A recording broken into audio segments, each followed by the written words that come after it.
Hello, my Richies, and welcome back to another episode of the Make Life Rich Movement podcast. My name is Sara. I'm your host. And in today's episode, we are tackling what I consider to be one of the biggest epidemics happening in the world right now: tech abuse. Today's episode is about a digital productivity without trading your soul. We are learning how to free ourselves from our phones. I want to welcome you to a conversation that could literally transform not just your productivity, but your spiritual life and your mental health. In our hyper-connected world, our phones have become modern day idols of sorts, and it quite sickens me how much I allowed my phone to become my modern day idol, as I'll later get to with some data and facts that I think you may find quite shocking. I was literally Anywho, we'll get to it. It's quite shocking how much time I was actually spending on my phone. But we're turning to our devices for comfort, for connection, constant stimulation, validation, just all of these things that weren't really a part of our everyday life prior to this handy dandy little contraption being created. It's pretty certain that God did not want for us to be in a constant and perpetual state of distraction and not only that, but digital dependency. It's quite difficult these days to leave your house without your phone in your hand.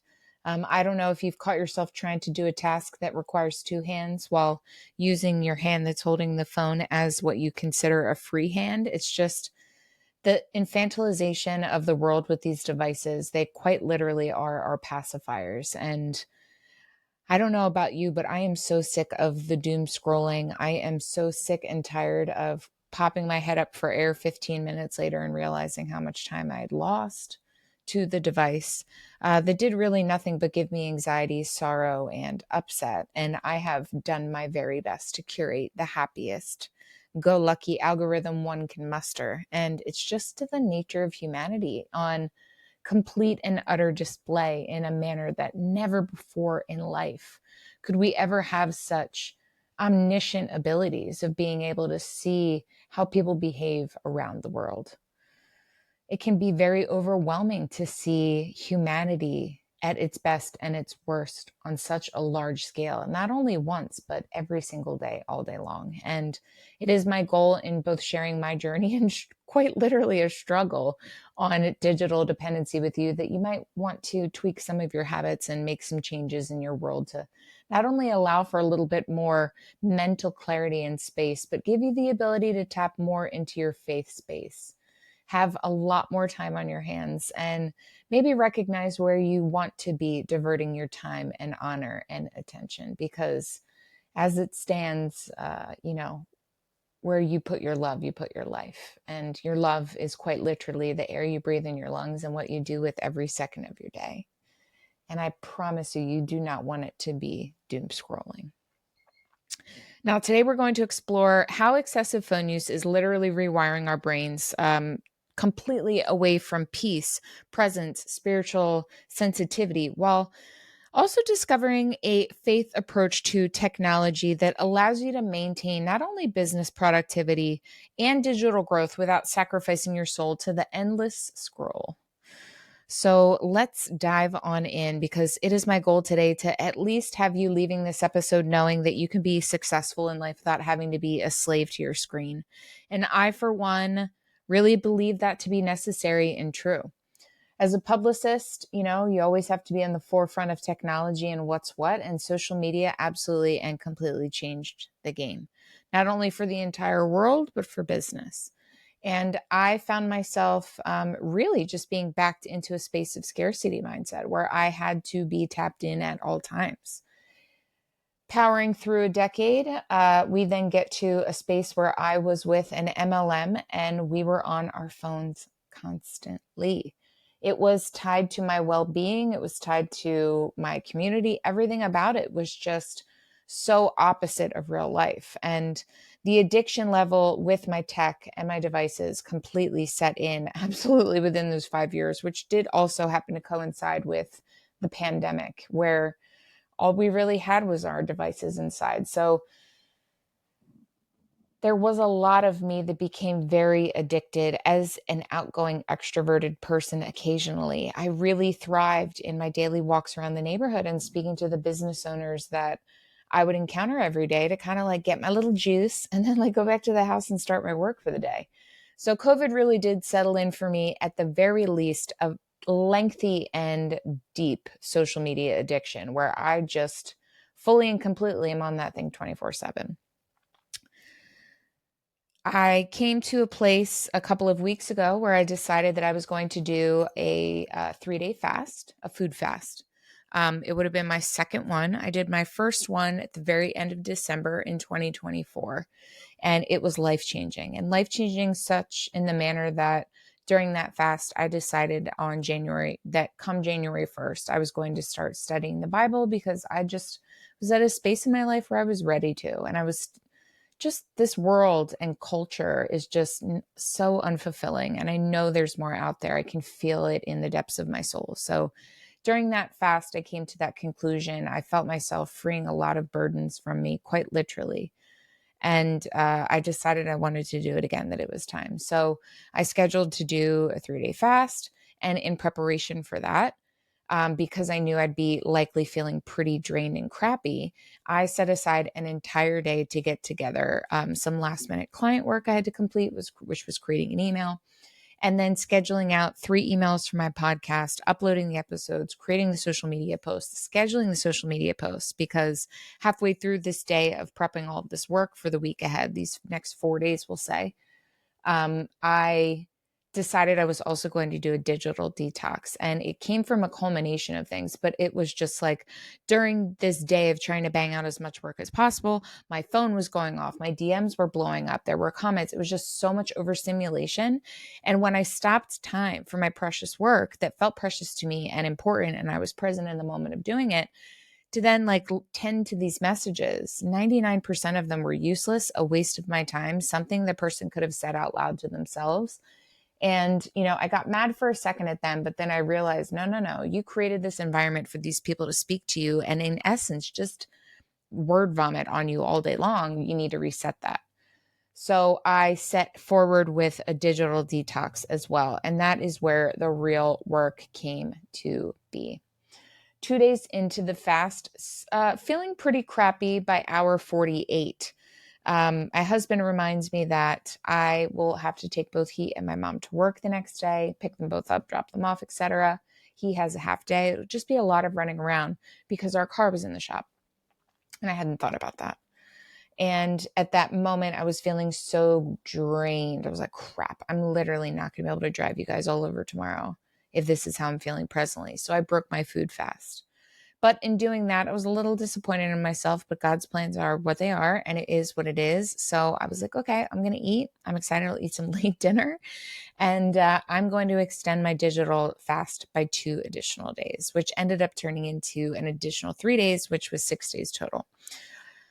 So what was really apparent throughout this fast immediately for me was the spiritual battle for my attention. And it was that very clearly I was aware that phone addiction steals your soul. And not only does it steal your soul, it steals attention away from you having any kind of alone time at all with yourself. You're going to be checking one of the 50 to 75 devices and apps on your phone that you have, on your tablet, your iPad, your cell. Like it's just constant. You're constantly looking at something. You're not by yourself. You're not sitting in the quiet. Excessive phone use is not just a productivity issue, right? Like there's probably a lot less you could be doing if you pared down, you solidified. I have a ton of information on that way far back in my episodes because I've always been strategically sound and I love keeping everything trim. So if you need that in your business, you can create more time in your life to be digitally free, then please, by all means, go through at least the first 100 episodes of this show because I really gave you absolutely every curveball I've come across and how I've navigated it to make it be quick and like that and easily repeatable for not only myself, but for my client workload and for people that I mentor. The spiritual warfare aspect of it for me was really crazy. And mind you, during this time, I decided that I was not going to be using my iPad or my laptop. One of my clients was away on vacation. The other knew that I was doing this detox and everything they needed was squared away for them. They wished me well. All the people in my life that mattered to me wished me well. I knew truly I didn't even need to have access to my texts. So I put my phone away for the good, we'll say 95% of these 6 days. Didn't touch it. Once my husband was home, I especially didn't touch it. I'm like, you're in the house. I don't care. Like, I don't need this thing.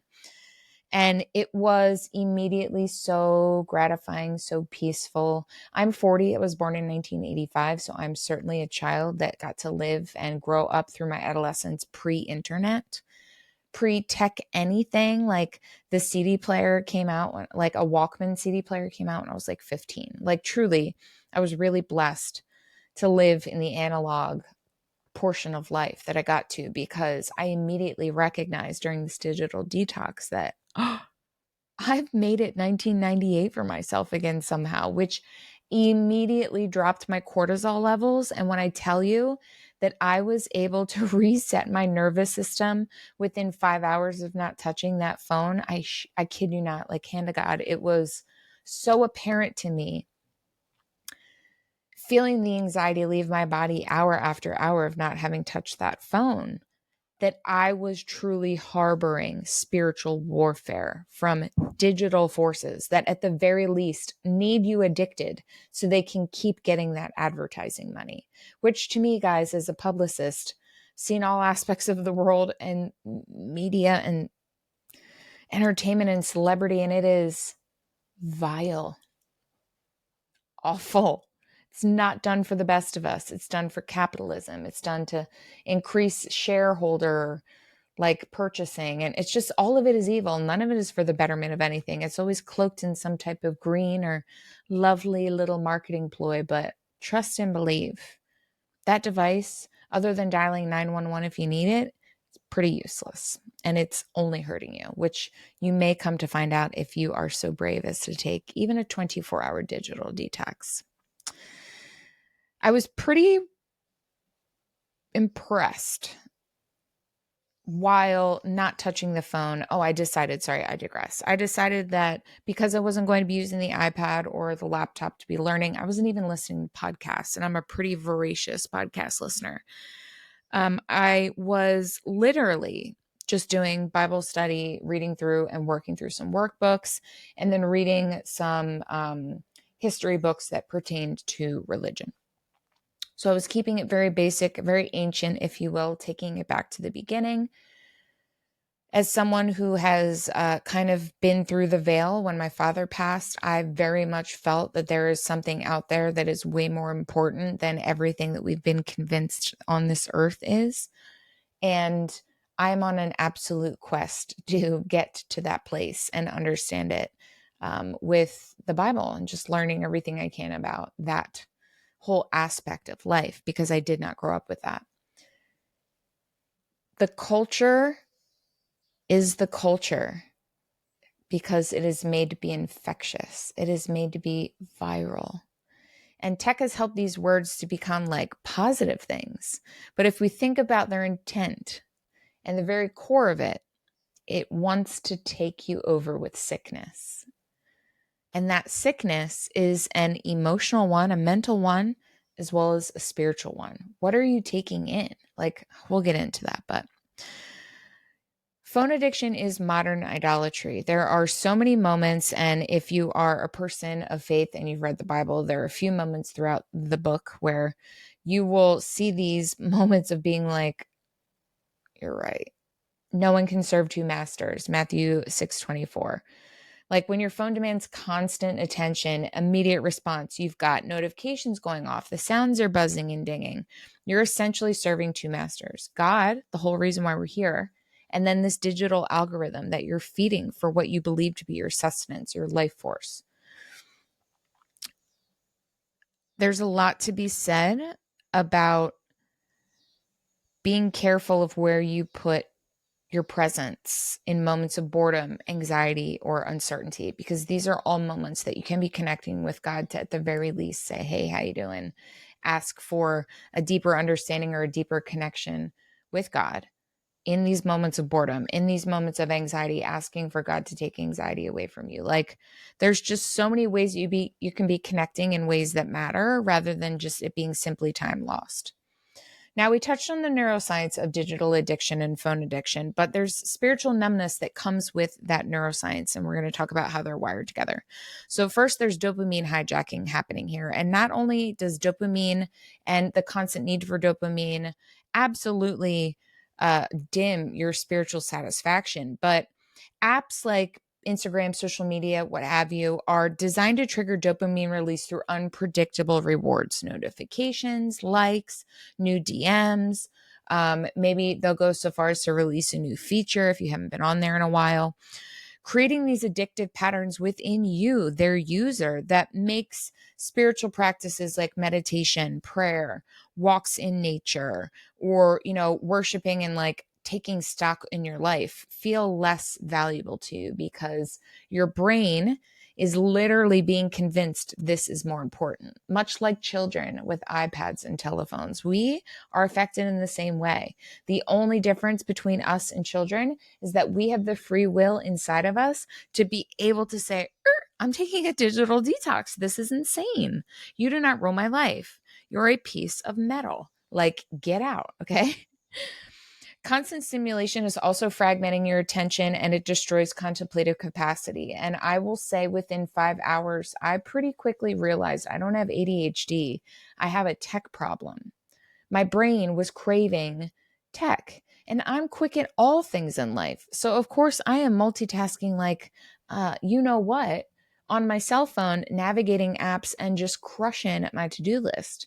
But all of that is leading me like through an F1 levels amount of cortisol that I now must have again, and I only get when I'm using those apps. In recognizing that my brain was like just truly floored with too much information, too much access, the blue light, the notifications, the constant connections, the text, the da da da da da. And then to silence all of that and see how quickly my brain literally went,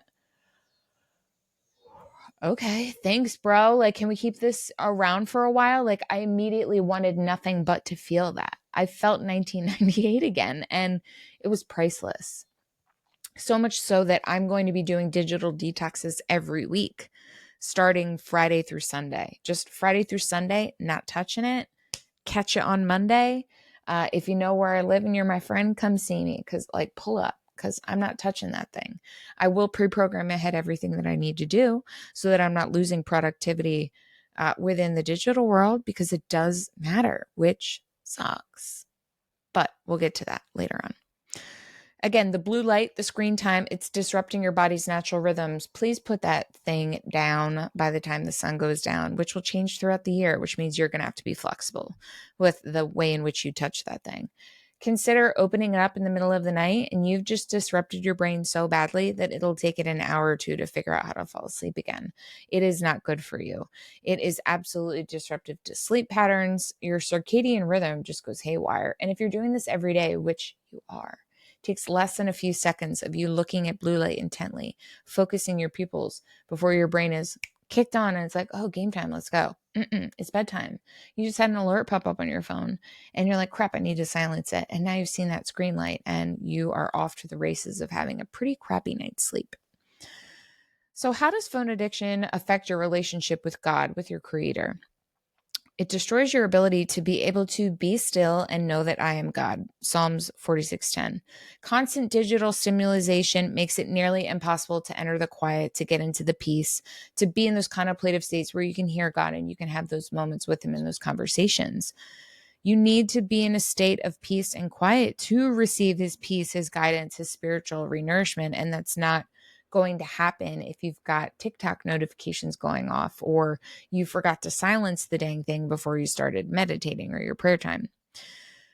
I found myself literally within, as I said, I was doing a Bible study while I was detoxing, and I was immediately replacing prayer and scripture reading with digital scrolling.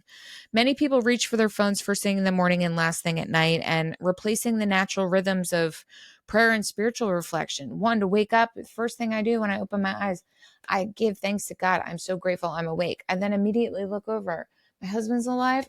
Thanks to God. Everything is great. My dog's cool. Woo! I can hear my mom downstairs. She's alive. Woo! I'm hitting the lottery today.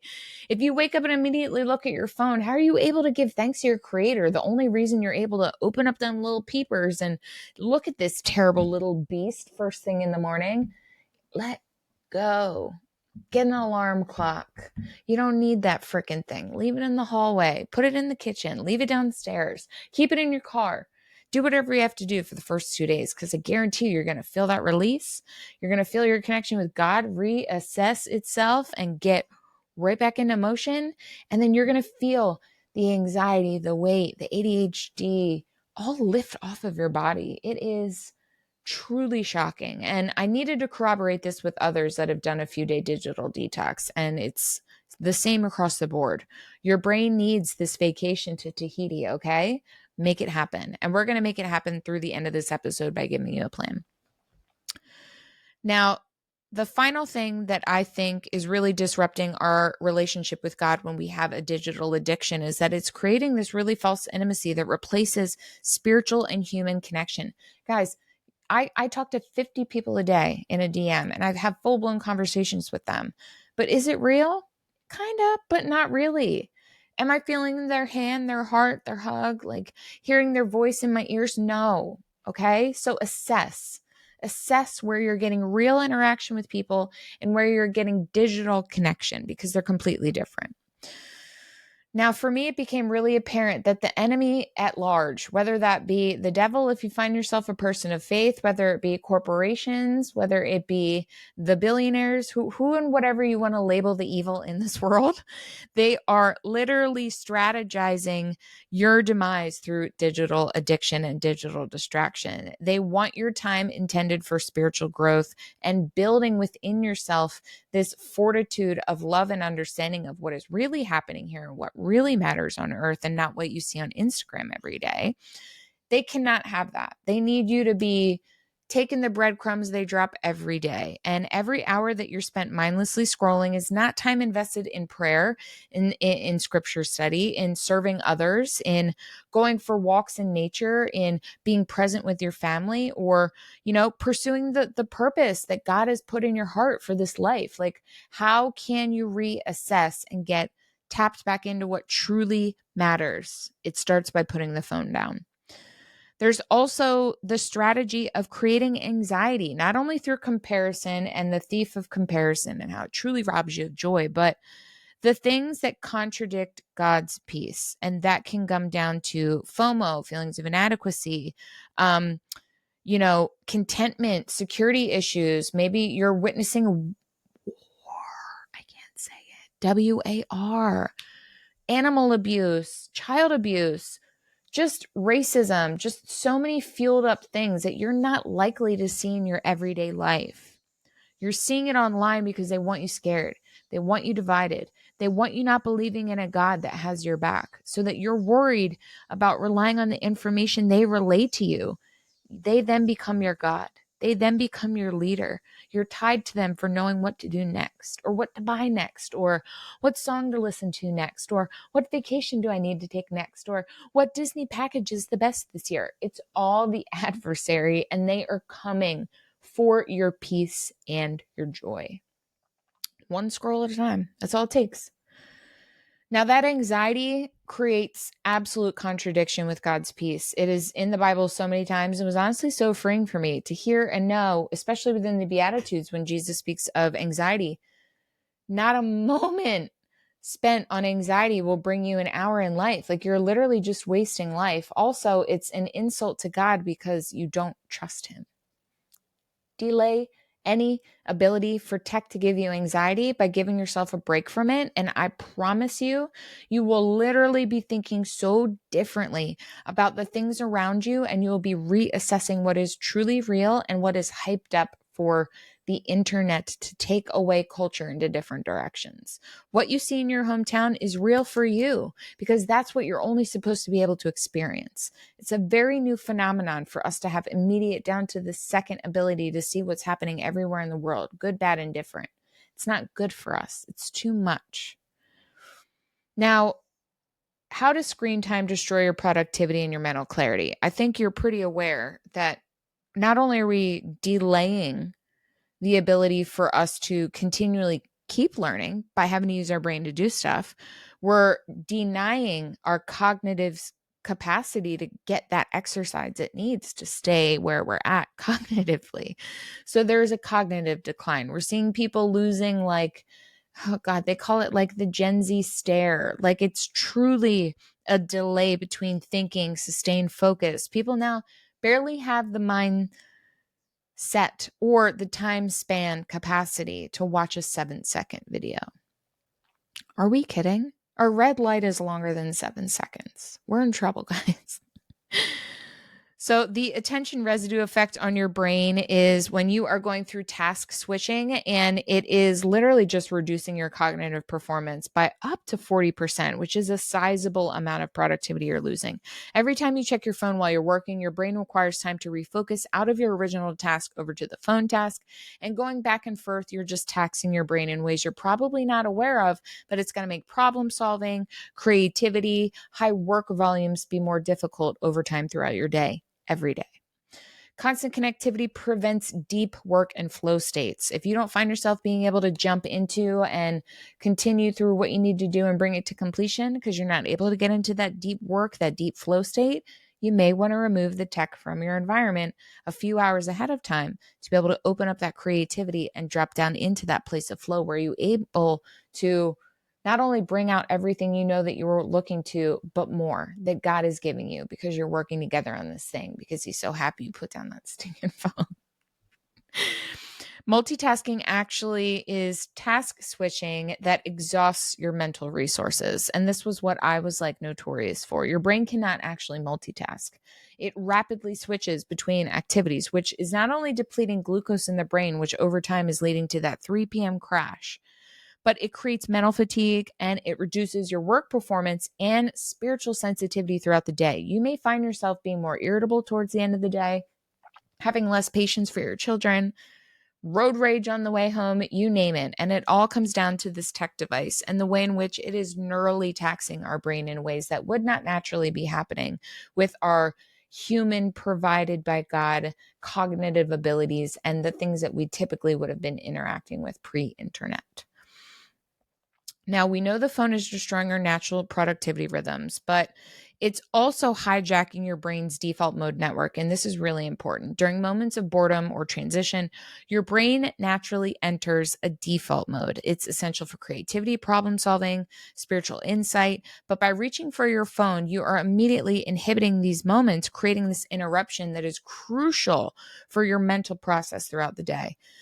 This addiction also leads to immediate gratification being the way in which you move through life, and it's going to delay your gratification skills, which is terrible for children. So giving them a device at any age prior to their full frontal lobe being completed, which is 27,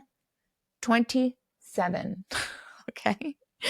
You are literally rewiring that mushy little pink thing in their head in ways that is going to ruin their life. So please, parents, get and keep the phones and the devices away from your children. Digital overwhelm also creates decision fatigue that impairs judgment, and you need to be able to make decisions throughout your day to remain productive and successful and not only complete what you need to do throughout the day, but what you need to do to be able to move your business ahead 1% a week, week after week. There is this illusion of digital productivity, and this was huge for me. Busy work was designed to look like meaningful productivity, and it just flat out simply was not. Checking emails, responding to messages, consuming business content that can feel productive, well, it's actually preventing you from being able to focus on those high impact activities that truly grow your business, that 1% ahead growth that we're looking for, that also helps you to advance your calling. Confusing information and the literal lack of ability to actually know what you're consuming on the internet and if it's real or not. Discernment is real low these days, guys. Okay. Most people are taking what they see verbatim and running with it. And it's never been more dangerous of a time for your complete consumption of the world and your understandings of it to be coming from a digital source. Scary. The physical and mental health impacts, well, first, it's chronic stress from just that absolute constant connectivity. It's just nonstop. It's like taking someone from the Midwest and dumping them into like Times Square for like 45 minutes and like don't let them like shut their eyes. Like it's not natural. It's just too much. We also get the tech neck, the posture problems affecting your energy and your confidence. And truly, over time, is going to make like standing up brutal. Guys, we're reshaping our spines because all of us are so addicted. We're constantly like this. I'll give you a little tip to help with the tech neck. They have, on this little devil, they have the notification option for you to say when the phone is too close to cause eye strain. Not only is it better for it to be out here for your eyes, but it also causes your arm to have to hold it up, which requires your shoulders and your neck to support, which means you're going to likely support it via proper back alignment. So give that a go. What are some sacred boundaries that you can place in a digital world? Because towards the day 6, which was a Sunday, once it was complete, I was really nervous about picking up that phone again on Monday. I wondered, am I going to dive headfirst back into addiction? Is it going to upset me? And like, am I going to hate it? I hated it. It upset me. I was angry that I had to do it and touch it, let alone like participate with it. And it just reaffirmed for me that I'm going to be doing this weekly and that I will be setting myself up for success and hopefully getting to a space where it can be Thursday, Friday, Saturday, Sunday. I'm not touching that phone.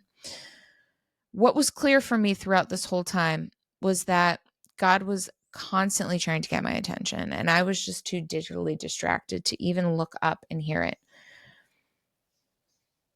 It was important for me to understand that I was blessed to wake up in the morning, and every moment that I was given after that was also a gift. And for me to waste time in a manner that not only hurts me, hurts others, and promotes an unstable lifestyle, that's ungrateful and that's ugly. And I'm in a space right now where I'm trying to purify my heart and my actions to be able to align more closely with God and what's best for not only me, but for the world at large and everyone around me.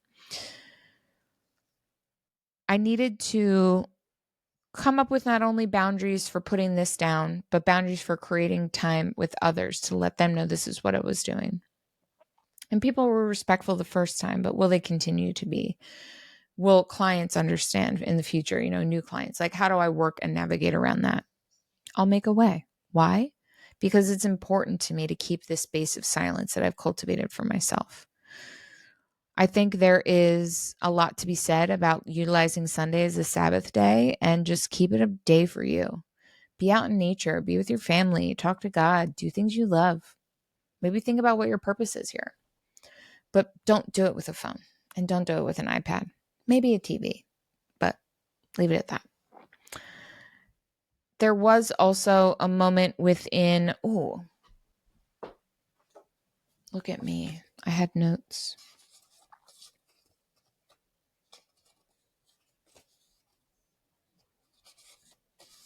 Hold on. I was reading a couple of scriptures during my detox that really were like, okay, God, I hear you. I get it. I'm on this train with you. I really hate this phone. I don't want to touch it anymore. The first was Psalms 119, Deleth 37. Not sure if I listed that correctly, but turn my eyes from looking at worthless things and give me life in your ways. That was hitting. That was what was happening. I was getting great peace from the prayer time, feeling great joy for my decisions, being so happy that I'm in this place in my life that took literally 40 years to happen, to be able to have this relationship with God. There was another quote, or scripture rather, that really just like floored me. And I'm going to share it with you. This is Philippians 4:8. Finally, brothers, whatever is true, whatever is honorable, whatever is just, whatever is pure, whatever is lovely, whatever is commendable, if there is any excellence, if there is anything worthy of praise, think of these things. What you have learned and received and heard and seen in me, Practice these things, and the God of peace will be with you. What struck me about this was that first passage, the just like, think of these things. It immediately made me think of how opposite social media is. One, because it is unregulated. I cannot control what comes across my eyes. I cannot control what I see. The only way I can is by not picking it up and looking at it.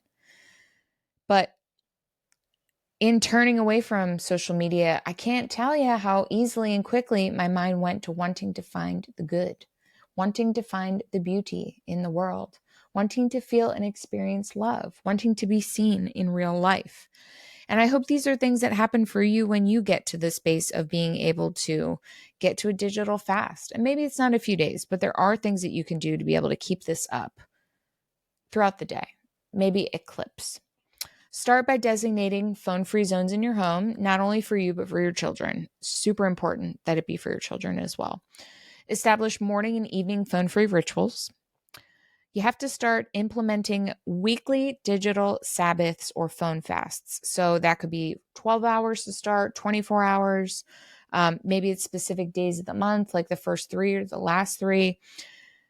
Just a way to give you just complete disassociation, complete disconnection from digital communication, allowing your mind and spirit to rest and just reconnect with God's presence and priorities and his purpose for you. Now, I will say that I did not use the Hallow app during the day because I wanted to rely on reading and learning throughout that time. But I do use the Hallow app throughout the week when I'm working to play some lessons or podcasts on the app or prayers while I'm working throughout the day. And then I use it at morning and night for rosary. So I did use it during the fast at night and during the day for rosary, which was hard to do without the light totally like ruining my eyes. I just had to like save it, download it, and be like, okay, ready, play.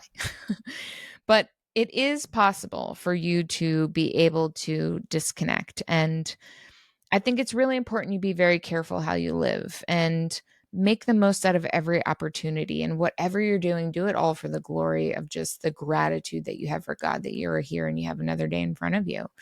I know if it were your last day, you would not want to be spending time on your telephone when you could be engaging with the actual world around you or with God and having a conversation. Now, I want to state that, oh man, I'm so ashamed of the time that went into my typical digital schedule. And I'm going to share that number with you at the end because it's quite shocking. And I'm going to ask you to look up your screen time and assess how shocked you are for yourself as well. But you can build a successful business and maintain digital productivity without sacrificing your mental or spiritual health. And you can still build authentic relationships by implementing strategic systems that are automating and batching and putting out a boundary for your digital landscape of your business and how exactly you work within that. I have so many strategic ways to make your business run better and leaner. And surprise, surprise, they're all with tech. As I said, they are within the first 100 to 200 episodes of this podcast. So dive on in deep, friends. I have way more resources that I can even remember to list for you right now. But every single episode that I put out about business is done so in a way to help you grow 1% a week, which is done in an authentic manner, not requiring you to do more work, but to work smarter and work with strategy. So let's think of just a few strategic tips that I can leave you with. Start with strategic batching and time blocking for your digital tasks. Maybe you're only working on emails and things and returning those sort of things in the morning. You also should try to create templates and systems for repetitive digital tasks, whether it's within your email marketing, your social media, and then scheduling them out ahead of time. Most of these platforms that you're using are going to give you the ability to be able to schedule ahead of time, which is what I engaged with for Instagram and for Flowdesk, so that my emails for my podcast and the posts for them were going out, as well as the episode itself. I was able to schedule the episodes ahead of time and not have to deal with them or worry about them at that time. Also, use some automation tools. AI these days is really making it a lot easier for one person to operate in a more slim and efficient manner. There's also the ability to, as I said, utilize those scheduling tools, but also utilizing it for monitoring and having them respond for you so you don't feel so called to having to respond to every notification or comment. Now, as I promised, we are going to get to my numbers, and they are embarrassing. Okay? First, let's start with what my screen time was last week. It was 2 hours, and I'm going to put it right here. 2 hours during this digital detox. Okay? Let me take a deep breath before I tell you what my old screen time was for the week. And I went through it, and it was pretty congruent by like an hour one way or the other. Prior to this detox, let me pick it up for you, was spending 72 hours a week. That's 3 days, my friends. 3 days of my week was spent on a phone, doing nothing important. I can tell you that. So then I thought to myself, good Lord, that's an insane amount of time. How many hours is that over 52 weeks or a year?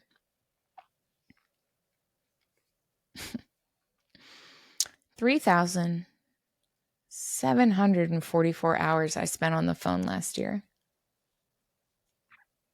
Sickening. So then I thought, okay, that's 3,744 hours. Let's divide that by 24 hours and see how many days that is.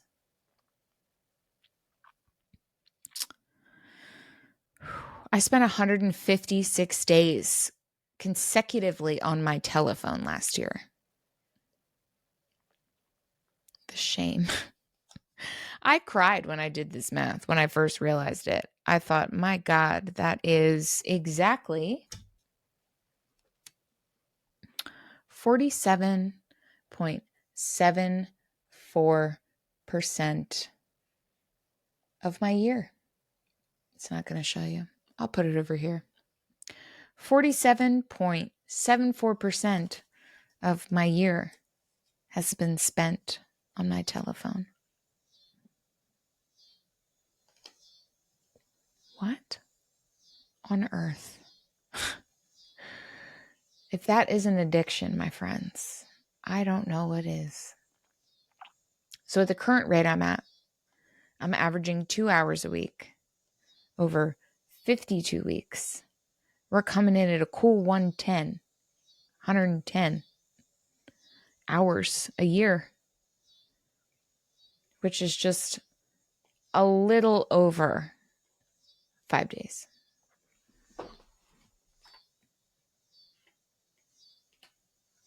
I went from 156 days with my phone addiction to this current way of utilizing my phone down to 110 hours or 4.5 days.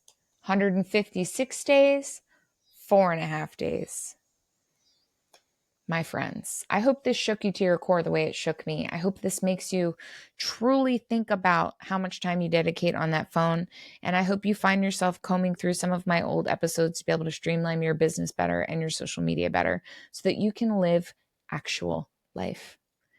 Life is for living, my friends. And I don't know about you, but I will be working for the rest of my life to get all of this time back that I spent doing nothing but getting anxiety, feeling terribly sad about things I can't fix or change for others because they're on the other side of the world, being nervous about people showing their true colors and just seeing how damaged and broken they are. It's depressing. It's downright upsetting when you think about it, and you don't have to take it in because it's there. It was big for me to be like, okay, but if I witness this dog, this abused homeless dog, then at least it's been looked at. No. You know what I can do instead? Pray for all the homeless and abused animals that need homes, that are being treated terribly to find a better place, or for God to take them quickly. I can't do anything. I Couldn't do anything even if I were there, if that weren't what was supposed to happen. It's not my path. It's not my plan. It's not for me to choose.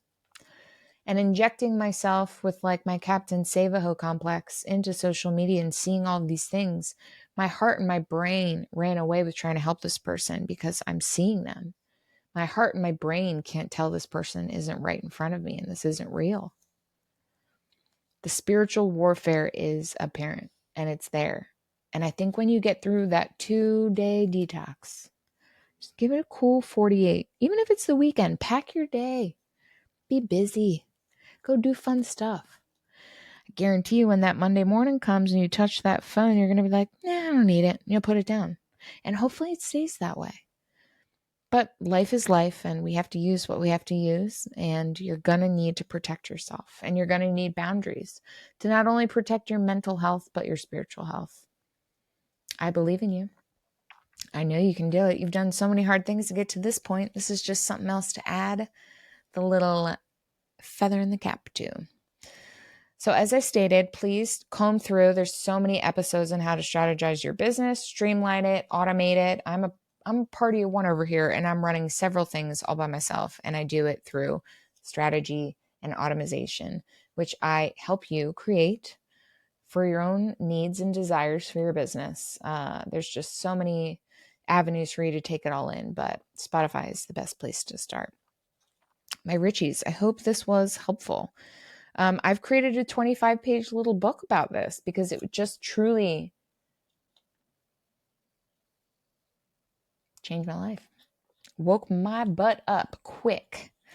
I had to write a little book about it, which was something that I worked on while I was fasting. So I would really love for you to download it. It's completely free. You are going to opt into a Flowdesk link and it will open and download immediately. It's a 25-page book that's going to help you with concrete plans on how to get rid of your telephone addiction for good, as well as ways in which you can set yourself up for success with the much less time that you will be spending on your digital devices. My Richies, as always, this was an absolute pleasure. I hope that you have a fantastic day. And as always, make life rich. God bless.